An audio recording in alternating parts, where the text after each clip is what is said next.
You're listening to the Results Driven Organizations podcast with Dr. Tanya Lowe, a podcast of curated conversations with C-suite leaders and those who support organizational growth and development. Get ready for inspiring interviews, educational lessons, and thought-provoking discussions that will challenge you to execute something new and innovative that will drive results in your organization. And now, here's Dr. Tanya Lowe. Hello. You're listening to the Results Driven Organizations podcast with Dr. Tanya Lowe, using my results-driven philosophy of strategy, leadership, teams, and customer experiences. I help organizations develop their best-kept secret, their human capital. Our guest today is Chris Marshall. Chris Marshall, behavioral scientist, futurist, and founder of the PPM method. Chris stands as an accomplished behavioral scientist, a seasoned professional futurist, and a distinguished global macro strategist. With a career deeply rooted in investment management, Chris has emerged as a thought leader in decoding the complexities of change.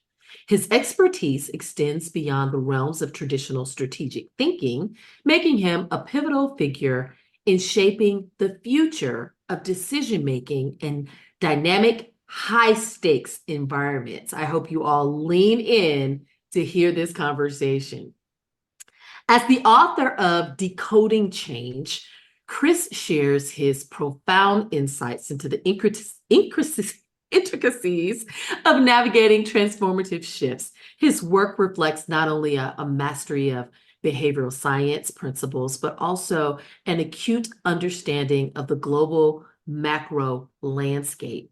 Through his writings, Chris illuminates the paths through which organizational leaders and entrepreneurs can navigate and capitalize on change, turning challenges into opportunities. His commitment to excellence and innovation is evident in his role as a strategic advisor, sought after by leaders across industries. Chris' impact is not confined to theories. It is woven into the fabric of decision-making processes in forward-thinking organizations.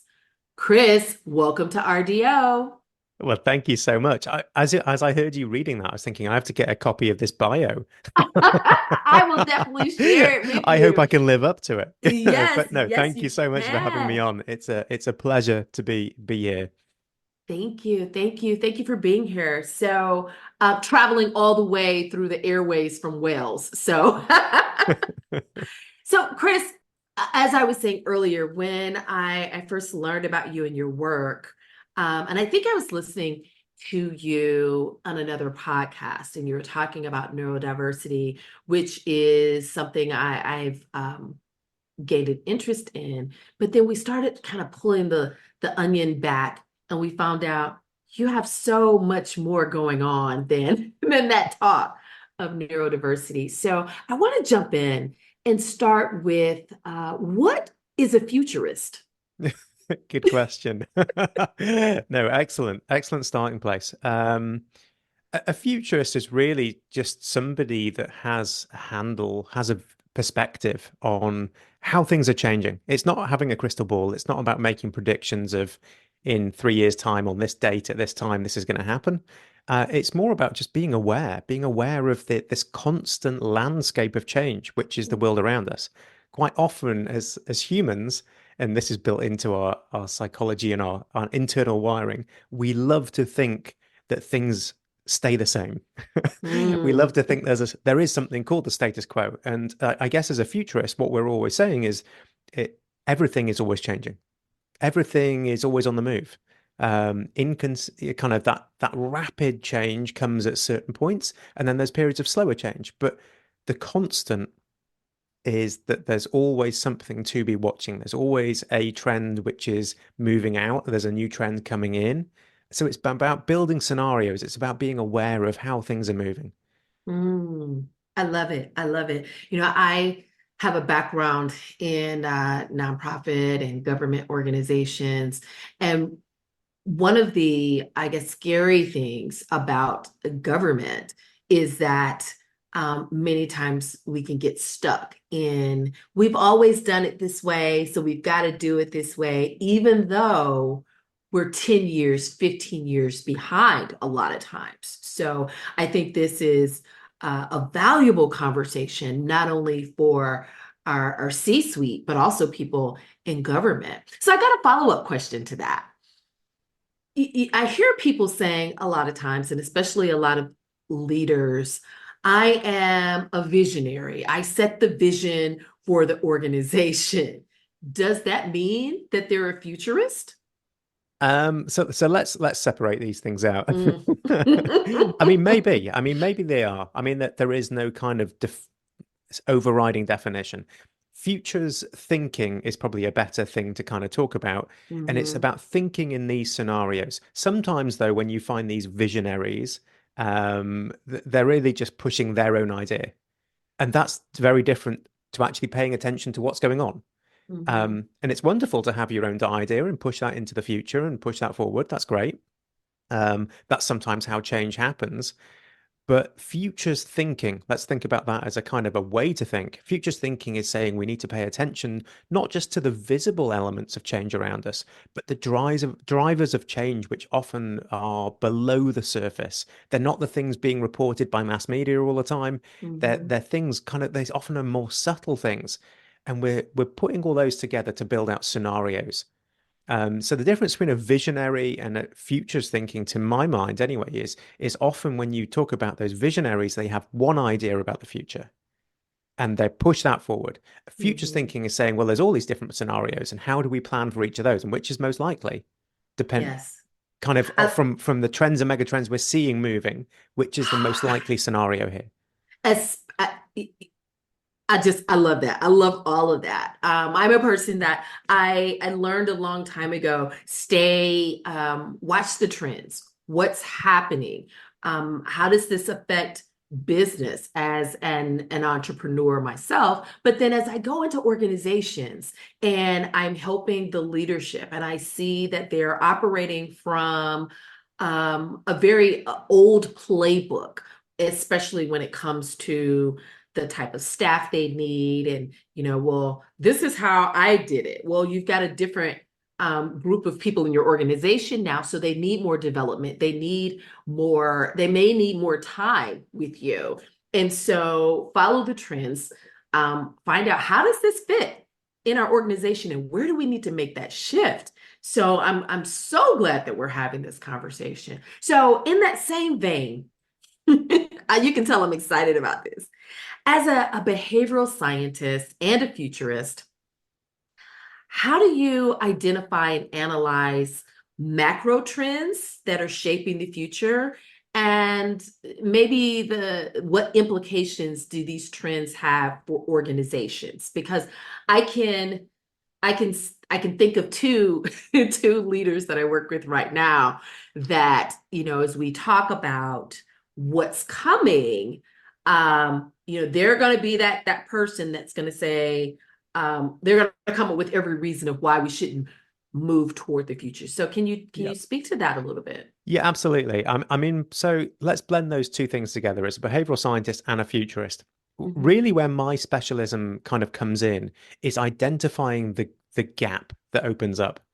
So what you've been talking about already is organizations which have their policies or procedures or strategy rooted in something 20 years ago.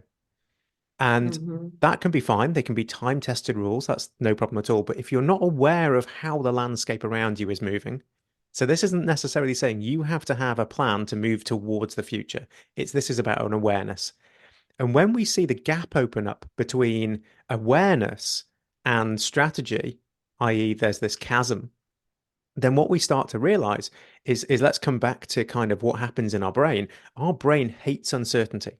I mean, it Hmm. absolutely loathes it. We are wired to detect threats, and an uncertain landscape is a threat. Because if we go back a couple of 100,000 years ago, that uncertainty would have been a strange smell on the air, a rustling in Right. the grasses outside the cave that we're not used to. And it could have signified an animal which was coming to get us, a lion, a tiger, a bear, whatever it might be, or it might have been some other tribesman from the next valley across coming take our gold or our meat or whatever they Mhm. came and took. But uncertainty is kind of this trigger for the stress response. Yeah. And so when we're talking about kind of futures thinking and behavioral science, what organizations need to have is they need to have this awareness. They need to be open-minded. That's the key to me, because even as a futurist, as I said right at the start, being a futurist isn't about being kind of like, I don't know, predicting the future, having a crystal ball. It's about being aware of the Mhm. flux. And if you can't predict, and no one can, what's going to happen exactly in 10 years' time, then the best you can hope for is to be flexible and adaptable. That's Yes. called being open-minded, having a growth mindset, being curious, being creative, being collaborative, all of these wonderful things.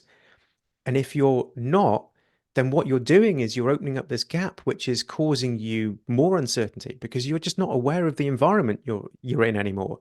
And things Mhm. you become now firefighting because this is happening and I didn't expect that, or I used to do it this way and I used to see such massive results and now I don't see those results anymore from using this strategy, which is 25 years old. Um, and and so that what we see is this chasm, and that's my speciality is looking at kind of as that gap opens up and trying to get that gap to shrink back down. Yeah. Because as soon as we become kind of as we expand our window of tolerance, let's put it this way, as we expand the window of tolerance of our changing landscape, we are more in control of our decision making, our outlook, our behaviors, our relationship, all of these different things. And what's really interesting is when we start digging into the neuroscience and stress behind this, the kind of the stress response. Because when you're in that place of the stress response being triggered, and by the way, it doesn't need to be uncertainty, it could be just that you didn't sleep well the night before, you've got arguments going on at home that you're now spilling over into work, or it could be you got cut up on the freeway, it could be anything. Mhm. But when we see that stress response triggered, remember the stress response within us is highly adapted, but it's highly adapted for an environment we no longer live in. It's highly adapted to get us out of an immediate life-threatening situation. Yet we trigger it all the time in our modern world by Wow. social comparison on social media, by the car cutting us up, by having a to-do list which we can never meet, by having all these time pressures and schedules, and then that angry email from a customer and a pressuring email from a boss, and we keep it on. What's really interesting is when we trigger that stress response and it stops being acute. So it's stuck on, it's chronic stress. Mhm. And I'm not saying stressed out level 5. So I tend to put stress on a scale of 1 to 5. 5 is you're either kind of in a freeze response or you're completely depressed, hopeless, helpless. 4.5 is you just want to go out and fight somebody, argue with somebody. Yes. Most of us though live at about 2.5, 3. Mm. Maybe even slightly higher. You'll know individuals who live higher than that 2.5. What we see is as you move through that stress response, our whole decision-making process changes. Our whole outlook on life changes. We go from being optimistic at level 1. So when we're calm and joyous, we're optimistic. And Right. when we move up that stress scale, we go to completely pessimistic and even destructive. When we look at relationships, when we're in low stress, we can be intimate with others. When we're high stress, I mean, just like get out of the way. I Yeah. We mean, isolate. yeah, We yeah. isolate and push people And away. if you think about this from organizations' perspectives and teams, if you're a highly stressed office, is that conducive to people talking about their fears or vulnerabilities or I can't do this? Absolutely not. And this is why I think we have toxic workplaces on the rise and we have massive rises in things like imposter syndrome, not because people are suddenly gaining this thing called imposter syndrome, but the environment we're working in is far more stressed. And when it's stressed, we do not let others see our weaknesses. We bottle Right. them up. Um, Right. I know I've deviated massively from your original question. No, no, this is great. This is great because I believe it also sets the tone of the next thing I'm going to ask you. But what I heard you say, you said a lot. As a leader, we've got to keep our thumb on the pulse. And Hmm. so it's not enough to just say, I'm a visionary and your conversations have to change. Your conversations have to change with your team.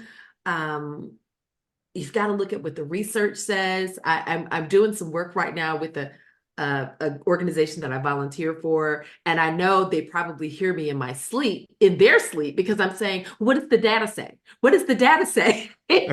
Because you're making decisions on 25 years ago, in your entire community that you're working with now, they're not the same as the community when you started. So those are some of my takeaways. Keep that level of awareness as a leader, stay open to it, and ask yourself, what is it that I need to know today? What pretend that things are 10 years later. What would you want your organization to look like? What do you need? What's missing? And not get comfortable. And Yeah. in the same vein of stress and uncertainty, how do you envision the role of leadership evolving in the face of uncertainties, and what leadership qualities are going to be crucial for navigating the complexities of the future? We've talked about people being stuck in the status quo. We've talked about pushing our own agenda versus really following the trends. But leadership has changed. What do you see there? And this is fascinating. So for me, this is why I developed the PPM method, which stands for pause, play, move method. Yes. Because to me, if the future is going to become more disruptive, and that's my take, that was really the kind of takeaway from the book Decoding Change, is we live at this pivotal moment in human history, in my view. And I say that not just as a kind of throwaway to get some clicks and things like that. It's not just a scaremongering tactic. But when we look around at these trends and megatrends, we see so many of them not only on the move, but converging and accelerating each other. And the level of change, I believe, over the next 20, 30 years is going to be far greater than the Industrial Revolution. I think we're looking at something bigger. I think we're looking at what I call radical social change. So we're changing the social structure, the social contract. And let's bring this back to leadership as your question. Kind of if you, in that sort of disruptive environment, we've already talked about what happens internally in the human brain in conditions of uncertainty. I think we move towards this leadership which just allows the employees of that business or organization, or the team members, just to be at their best. And I'll define that because it's a bit of a throwaway statement. And what I mean by that is we are the most creative, adaptable, flexible, innovative creatures to ever have walked this earth. Yet we're not harnessing that within organizations. For me, you need to bring this all the way back to the Industrial Revolution. We're still playing, forget 25-year-old strategies. The overriding strategy is a couple of 100 years old. If we go back to the Industrial Revolution, that's when we stopped being craft, artisan, bespoke kind of makers of incredible niche products, and we became a global economy of mass production, of time management, of efficiency above everything else. And efficiency is great, because I know I will get some backlash against this. We've got to have efficiency. And it is. I mean, efficiency has pushed us forward in a massive way. But what we've forgotten in this is we've forgotten just the power of the human being. In fact, in the Industrial Revolution, if you think about it, when you set up that factory, the last thing you wanted to do was your employees to really think for themselves. You wanted them to turn up and pull a lever, or to shovel some coal, or to restack a loom with some wool, or whatever they were doing. You didn't want them to go, oh, I've thought of a new clever way to do this. That's not what you were paying them for. Right. But that's where our modern world is. We are asking all levels of the organization. We've gone from that extraordinarily vertical management system to a very horizontal one. And in that process, we're now asking even the most junior members of a team to be strategic and be creative. Yet we're putting in place the rigid structure that we've inherited from the Industrial Revolution. And so no wonder we don't get the best out of our teams. It's because we're still trying to drive that kind of efficiency, which is don't think for yourself, just do the task, But at the same time, we're going, but I want some creativity out of this, and I want you to be strategic.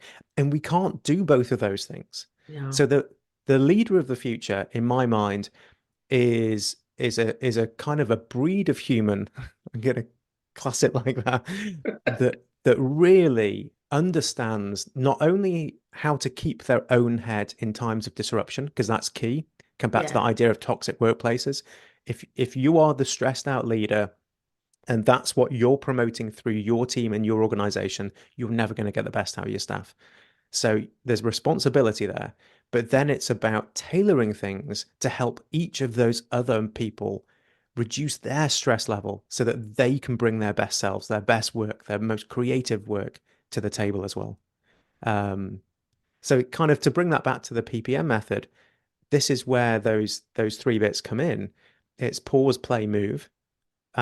We've concentrated just on the move because we go, oh, well, let's set some goals and some KPIs, and that's great. Now we've got an outcome. Now we know what we're doing. And we've Right. kind of forgotten the whole bit that comes before it, which is pause. So that's stepping away from a situation which might be engulfing you, emotionally engulfing you, or causing your stress response. Mm-hmm. And then playfulness. Kind of playfulness is this incredible quality that all animals share, but humans are perhaps the most playful of all, or we should be. And Yes. it's if you look around, we're not.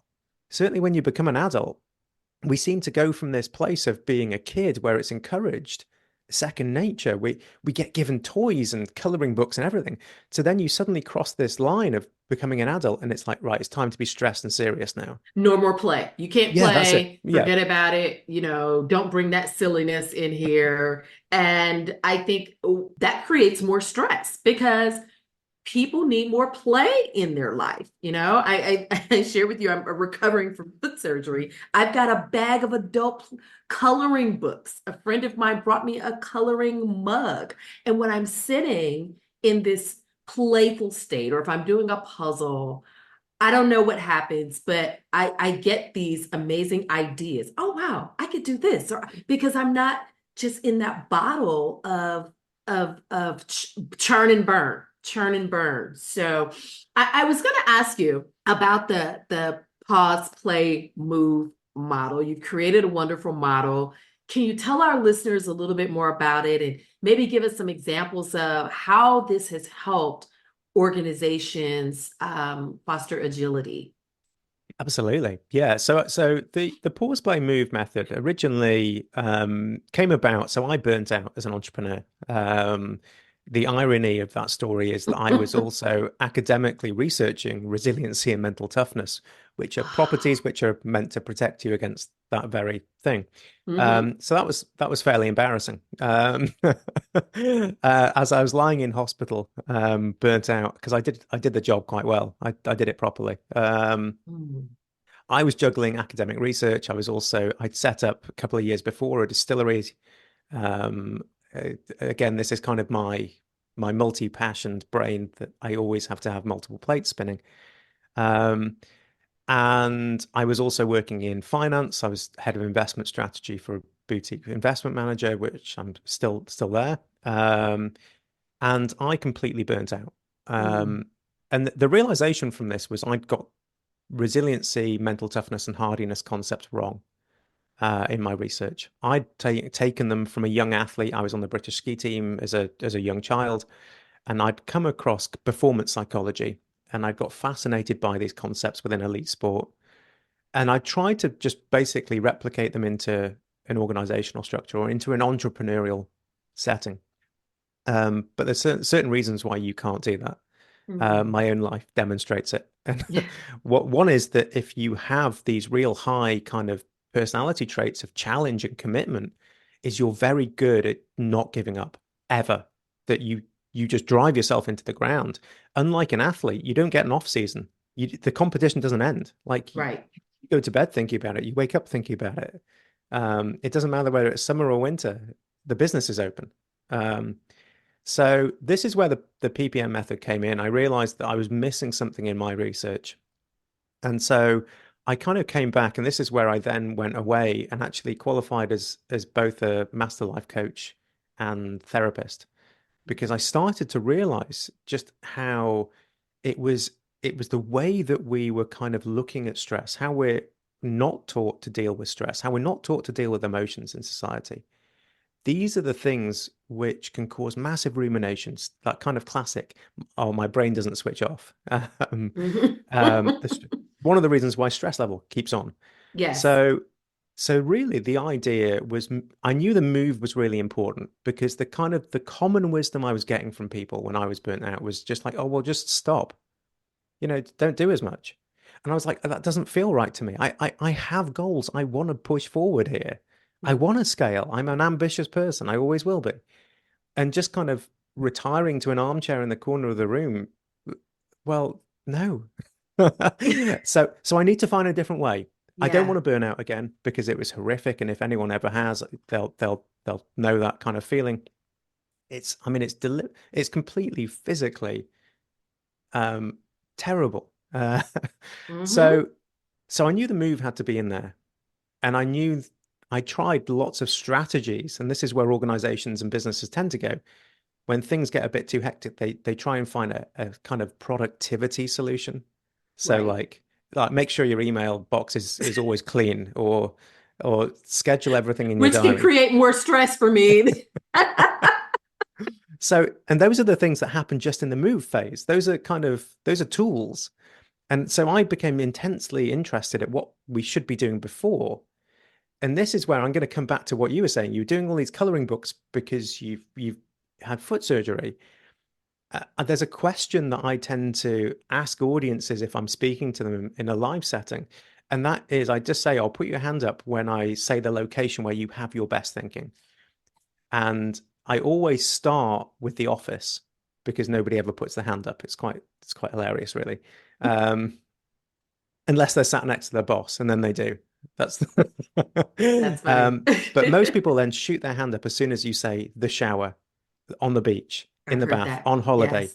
And I go, thank you, put your hands down. It's got nothing to do with the location.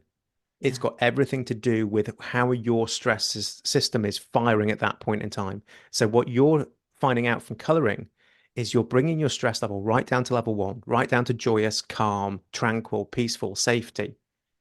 And you get breakthroughs. You get Yeah. these aha moments.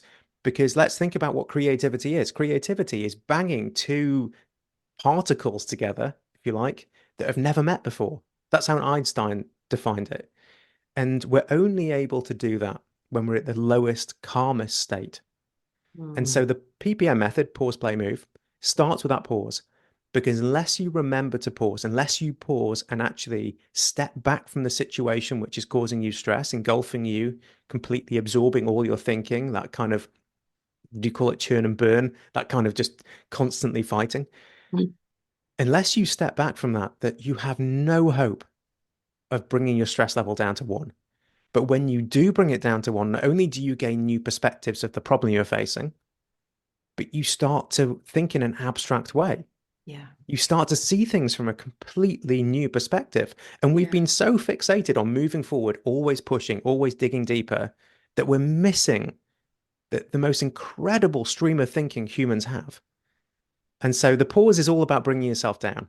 Mm. Is learning to, I hate to use the word master because it sounds like control, but it is essentially mastering your stress response. It's building ultimate emotional intelligence because Yes. we've got to get closer to emotions if you're going to reduce stress. Yes. Um, I love everything you said about the pause method.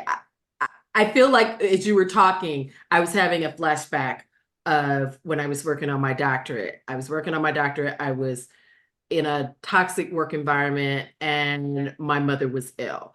And so I gotten to a point where I could feel the burn, but I wanted to avoid the crash. But even that's not healthy, right? Because I'm already at that level 4 method. And it wasn't until I learned it's okay to pause because stopping isn't an option for me. It's like I've got multi things going on as well. So I was like, oh, you're my person. Because if I don't pause or come to a full stop, I'm going to reach that 5 level and I'm going to miss all of the aha moments that are available to me. And what I want leaders and entrepreneurs and anyone listening right now is ask yourself, where do I need to take a pause? Where do I need to take a pause and take that pause? Take that pause and watch the aha moments just start flowing, and then make it a habit. Yeah, It has to absolutely. become a habit. It has to Yeah. become a So habit. within the PPM method, I mean, the goal is actually to get that pause down to 90 seconds. That's my aim with people, Mm, is because I'm not talking about, oh my word, I'm stressed, I need to go take a vacation somewhere. That hmm would be lovely. And some people have that option, most people don't.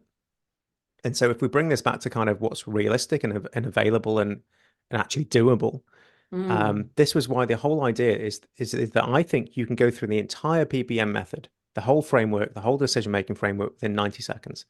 And this isn't kind of a number I've plucked out the head.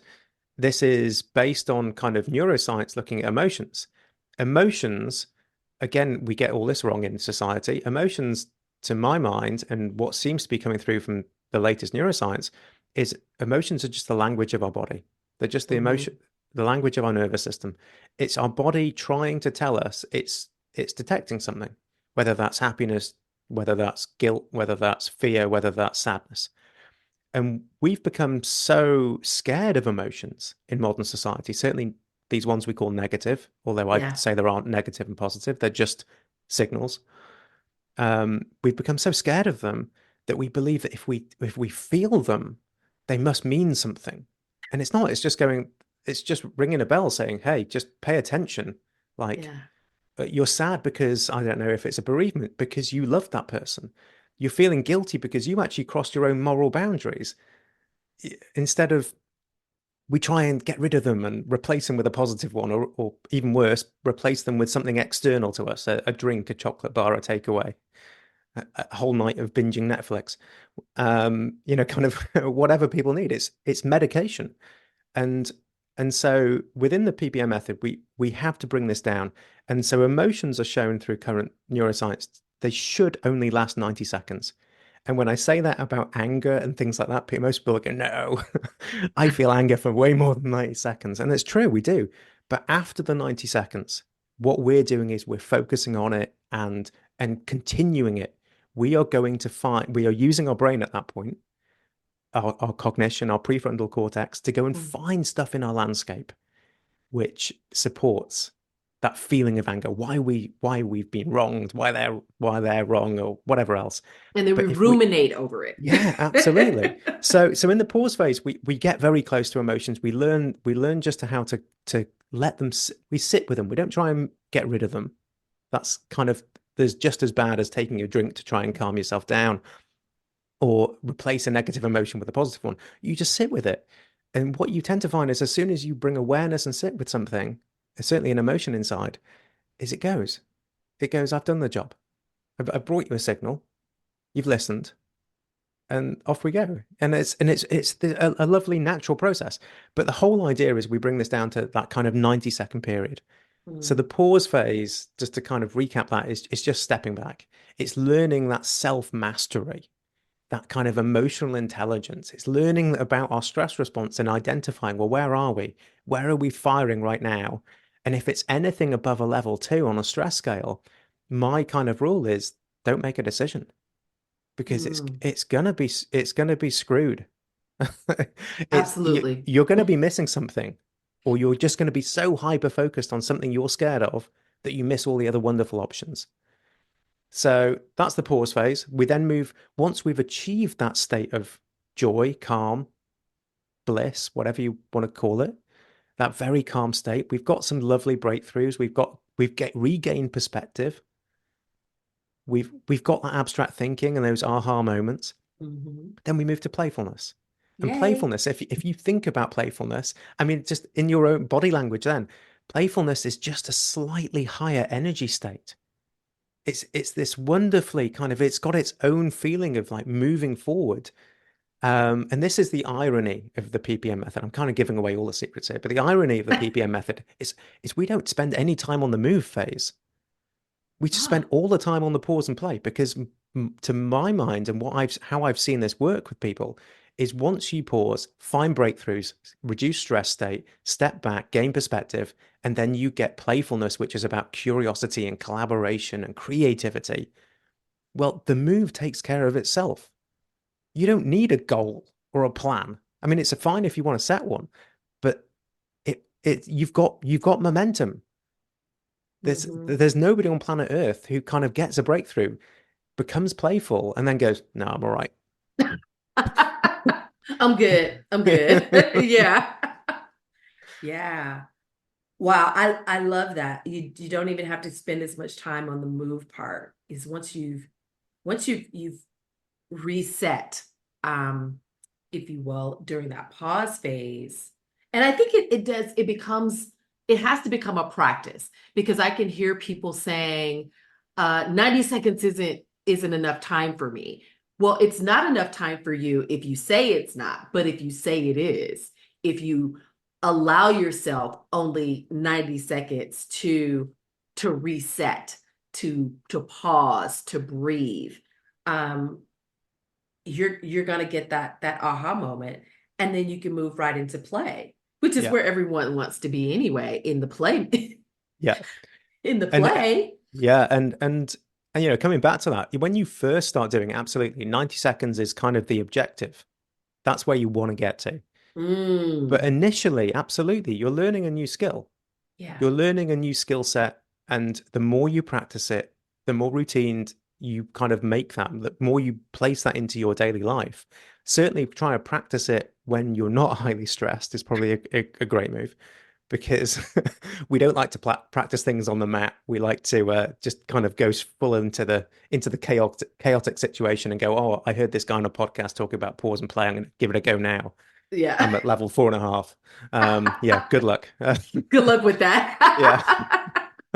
But so Wow. you've got to put it in the practice first. And so kind of in the PPM method course, we tend to kind of give about 10 minutes initially to kind of go through that. So it's still not a long time. I mean, Yeah. 10 minutes is not a massive time. If your decision makings make a difference, if you have $1 million contracts hinging on your decision making, if you have organizations, if you have people under you whose lives and livelihoods depend on your decision making, 10 minutes to make Mhm. a good decision, that's the best investment you can ever make. Mhm. And over And time, you bring that down.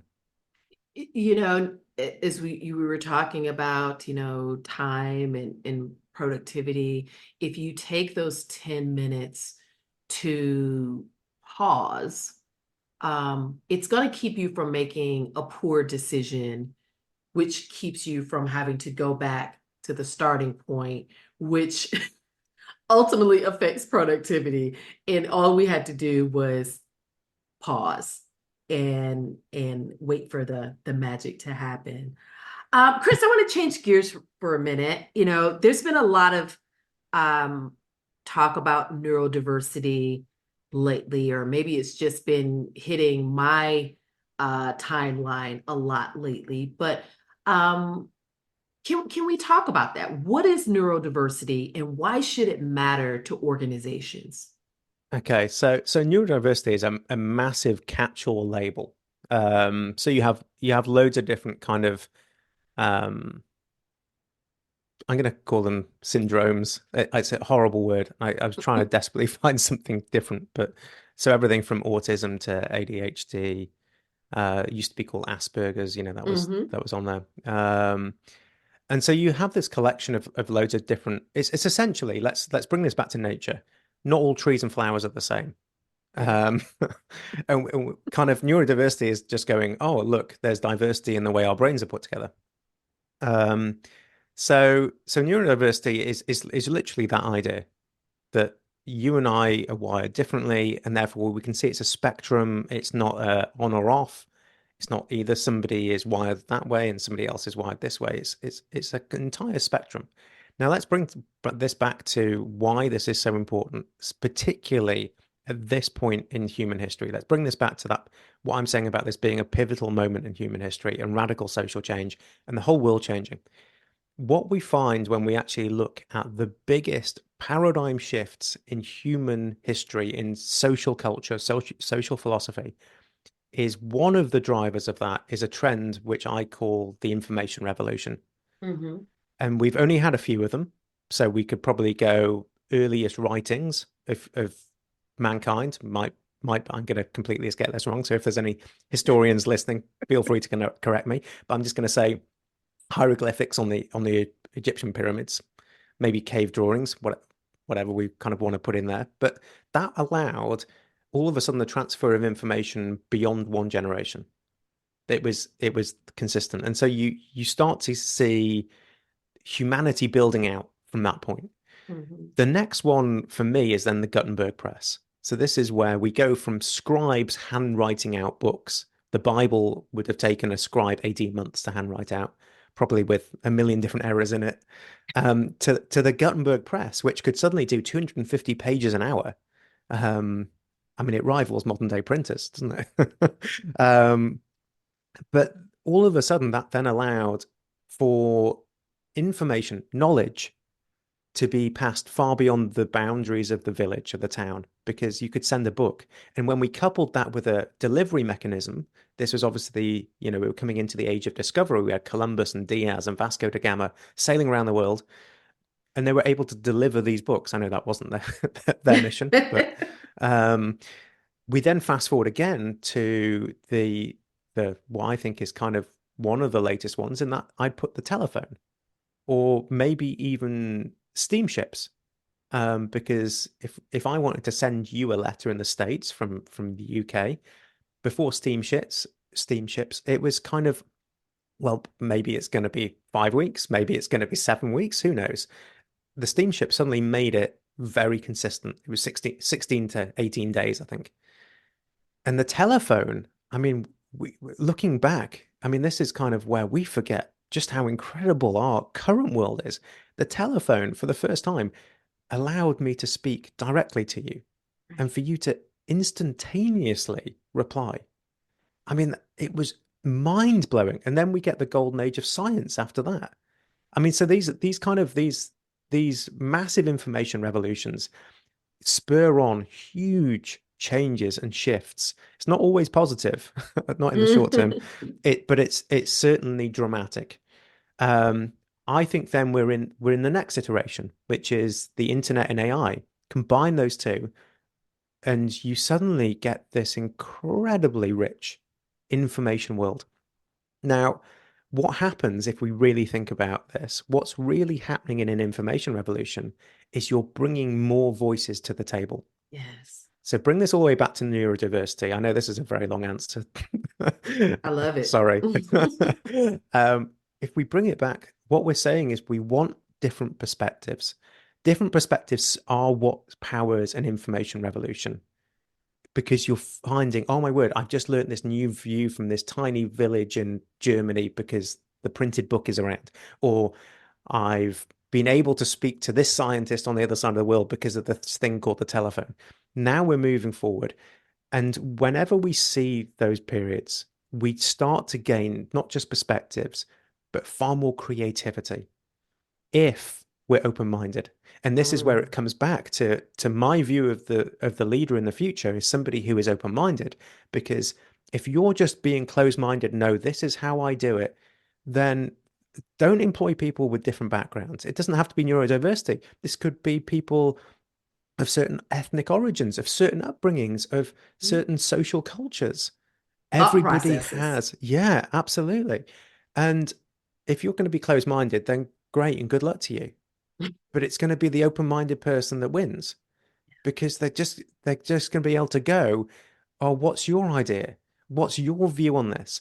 And bring this all the way back to that stress state, and why it's all to do with stress is when we're highly stressed, not only do we become closed-minded, but we become fearful. And when we're fearful, we become defensive. And in a defensive role, you can't take on somebody else's view because it threatens your view. And your ego is going, no, my view's the best. I'm just going to argue with the other person.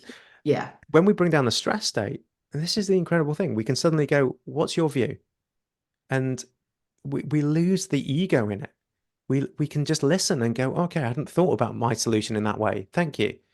And this is where the more people we can then get around the table, and I think organizations need to wake up to this, because at the moment, from what I can see, most organizations are just including neurodiversity and other kind of social groups and things like that in a tick box exercise. They're going, oh yeah, we've got 10% of neurodivergent people, Yes. or we've appointed 5 more women to the board. Great. Do they actually have a voice on the board? Right. And they're missing the point of the benefit. The benefit is huge. And I think, kind of the hurdles in this pivotal moment in human history, because let's be honest for a minute, I am an optimist for the future, because I come back to what humans can do at their best. And Mhm. I have to hope that we get back to our best and become creative and adaptable and flexible and all those things. But what we have to be real about is we do have, as a human race, we do have some hurdles up ahead. There are some challenges that we have to meet. And the more people, the more creative we can be, the easier we will knock those down. And that's about embracing more views, more voices. I love that. Embrace more voices. We need more voices having conversations and not just the checkbox. I hate the checkbox because when I go into organizations and I see they just check the box, I don't see change. I see quiet quitting. I see people wanting to get out of the organization because if nothing changes, nothing changes. And the world has changed. It is changing every single day. So thank you for that explanation and the way you broke it down. It's about having more voices at the table. And when we think about using your word, people that may have different mental, emotional, physical situations, they're in the organization already. Yeah. They're in the organization already. You may not know it. They may not wear a sticker, but they're in the organization already. And I oftentimes wonder, are their voices being heard? If I'm in the organization and I'm doing a focus group or I'm doing a small group to gain insights, that's usually one of the things that I hear. Well, I can share this with you because I can't share it with my supervisor, or I can't share it with the leadership here, or no one listens to me, or they don't see me, or they don't hear me. And all we all want is to be seen, heard, and understood. So thank you for sharing that. You mentioned technology, and that's kind of where I want to go. What are you seeing with technology? What's the impact of technological advances? I'm still seeing people that are afraid of technology. I'm still meeting people that won't make just small incremental changes into using technology, even though technology is here. It's not going anywhere. It's evolving. What are your thoughts around that? And what should leaders keep in mind to adapt to these changes? Yeah. So we're, in my view, again, at kind of this a technological paradigm again. Mhm. Um, Within the technology space, and this is where trends and megatrends are really interesting, is they tend to all have their own natural cycle for kind of duration when we see the next one. Technology, or infrastructure, as I'd call it, kind of the infrastructure layer, um, it tends to update every about 50 years. Mm. We tend to have a kind of a paradigm shifting technology. So, kind of if we go back, I mean, we can go back to like James Watt's steam engine at the start of the Industrial Revolution. And then 50 years later, we got the steam engine, the train. And then we started to play around with kind of steel and everything else. And then we've had electricity, mass production, automobile. And then the latest one, and people forget this, the technology that you and I are using here is based on this tiny little thing called the semiconductor. The semiconductor was invented in 1971. I Wow. mean, we're 50, it's a 50 years old bit of tech. I mean, obviously people have built on top. And that's the secret to technological revolutions, is the underlying paradigm shifting piece of technology allows others to build on top of. And so what we're seeing right now is we are seeing this kind of massive uptick in AI capabilities. There's nano engineering as well, kind of maybe further on the fringes. That might be not this time, but even next time. Machine learning, robotics, kind of when you add all those things together. So I'm not saying the semiconductor is going anywhere, by the way. We'll still use it. We'll still harness it. But what we're seeing is we're seeing it given more power.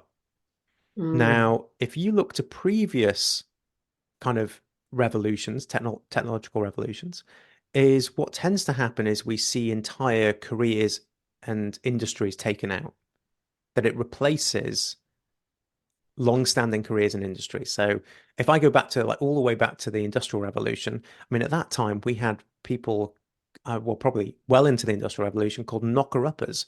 They had a long pole and they'd go and tap a window because there wasn't something called an alarm clock. That career entirely disappeared. And people are probably thinking, oh, well, so what? It doesn't sound like a big career. But this is where the Luddites, so a group of bandit-like people in the UK, when the factories started to come on the scene, they went around trying to burn them to the ground because it threatened their lifestyle. And they were completely right. It did. It was a really turbulent time. So coming back to kind of organizations today is the risk. And again, come back to futures thinking. We're not predicting exactly how the technology is going to be implemented or even what the technology is going to be. But what we do need to be is open-minded. And just to kind of like, well, how could that improve my business? How could that change my business? And actually, the other scenario, if I fall behind, can I ever make up the gap? Because that's the serious point, is that you can wait and wait, but you can also get taken out. And that's happened many times. Many, many businesses have fallen into that trap. I mean, we could look at, the really sad case, the very well-known case of let's talk about Kodak, that, the largest photographic film processing company the world ever had seen. They had, I think, 91% of global share of film processing at their peak. Yes. They invented the digital camera in the 70s and buried it because they were scared of it, because it went against everything else that they stood for, all their massive film processing centers. And so they buried it, but then it took them out because they never pivoted. And that complacency that they would always have film to process, they could never, they hired at the end incredible CEOs to oversee that place. And even those people coming in with radical changes could not close the gap that had occurred over that period of time. Wow. And you see it again, we could BlackBerry, Blockbuster Video, all of these. So the warning is there to any person who goes, no, I like the way I do things. You might do. And and again, kind of good luck to you. Yeah, good luck to you on that. Yeah. As you were talking about the knocker uppers, I was thinking about an article that I saw before the holidays that talked about Chipotle. Do you guys have Chipotle in Wilson? We don't, but we it's hit the news wires. We know of it. Yes. So Chipotle was going to be replacing their human cooks with robots because they'd had a lot of issues with cross-contamination and all of this stuff. And last year, I did a lot of talks around upskilling and reskilling your workforce. We've been talking about this since the World Economic Forum's article came out back in 2020. And so it's like, upskill and reskill your workforce. These are the things that your workforce is going to need by 2025. Well, we're a year away from 2025. But when I read that article, I thought about several of my clients, and not many, maybe 3, who are technology adverse. And they're technology adverse out of fear, And it goes back to, if you hire people, you may not know, but hire people that know, hire people that keep their fingers on the pulse. Pay attention to the trends and the mega trends and say, how could that happen to our organization? What are the pieces that are broken in our organization that could be replaced with robots that could knock out 10, 20,000 jobs? So we're not in a place where we can not pay attention to technology. And technology is more than just your email. It's more than just social media. There's so much more. And these are conversations that need to be happening in organizations on an ongoing basis. And I said this, we've got to change the conversations that we're having Absolutely. in Yeah, our because organization. again, kind of if we think of technology just as tools, Yes. then it's, kind of if we went back to any period in kind of history and just went, oh, I know that's the leading tool of the day to use, but please don't use it. Yeah. You just go, isn't that a crazy business? Yeah. And so kind of but I think there is fear around it because livelihoods, just like the Luddites found and saw and felt that, that there is a risk to certain careers and certain livelihoods and doing things a certain way. And if you want to carry on doing something a certain way, then there is real fear because Mhm. you're going to have to pivot. But this kind of whole idea, let's again come back to the stress response. And sorry, I keep doing this, but No, but in a that's highly reinforcing. disruptive, a really disruptive world, the stress response is on far more. And we're operating at this higher stress level, which means we're looking for threats, not opportunities. Mm, We're far more pessimistic. We're far more guarded because we're detecting all this threat in our environment, and we're going, okay, well, I feel threatened by this. And in that environment, you can't be open-minded. In fact, the reason in the PPM method we put pause before play is from a neurological basis. You can't be playful if you're stressed. It's mm, it's what hardwired out of us, and that's mhm, essentially where those organizations need to get to is to become more playful and actually think about, well, what are the benefits if we embraced some of these things and be far less hung up on the outcome, because that's what the opposite of playfulness really is, isn't it? Playfulness is being so absorbed in the process that it doesn't mean that you don't have an outcome in mind, but it's not solely down to we must achieve this specific thing by this date. And the spillover effect of being playful are therefore tremendous. But if you operate from the opposite perspective of just having an outcome, then it's mm, fearful. It's really absolutely. fearful. And it's like, well, if I adopt that technology, then what happens? My business changes, and I don't know how that looks. Mhm, And so we're starting to tap into human fears. We're starting to tap into those emotions.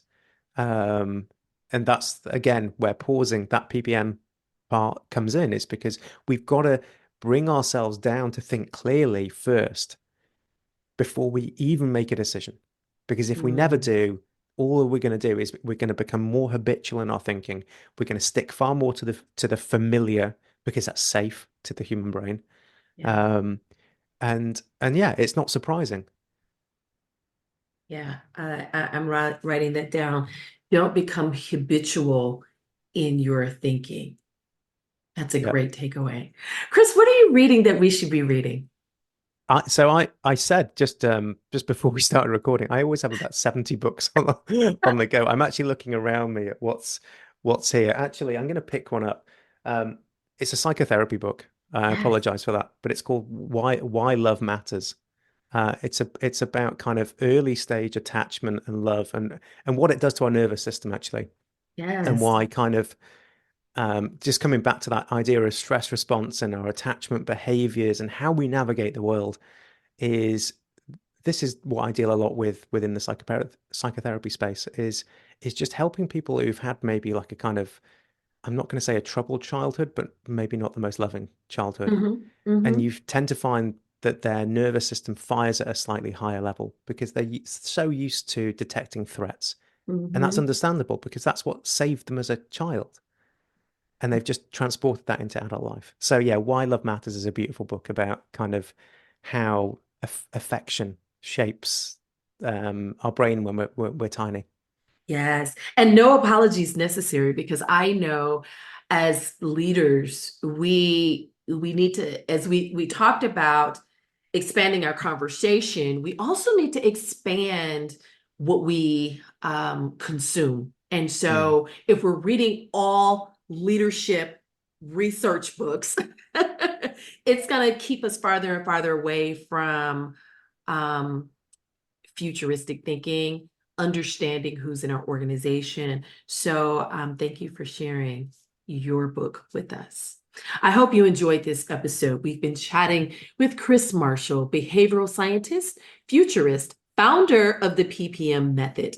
Visit the show notes to see how to connect with Chris. Be sure to grab a copy of Decoding Change and Results-Driven Organizations, the 4 Keys to a High-Performance Workplace. You can use the links in the show notes page. And while you're there, grab a special gift to you for being a valuable listener. Until next time. We hope you enjoyed this episode of Results Driven Organizations Podcast with Dr. Tanya Lowe. Be sure to review the show notes for the resources mentioned, and don't forget to grab your free gift available at freegiftfromtanya.com. Until next time.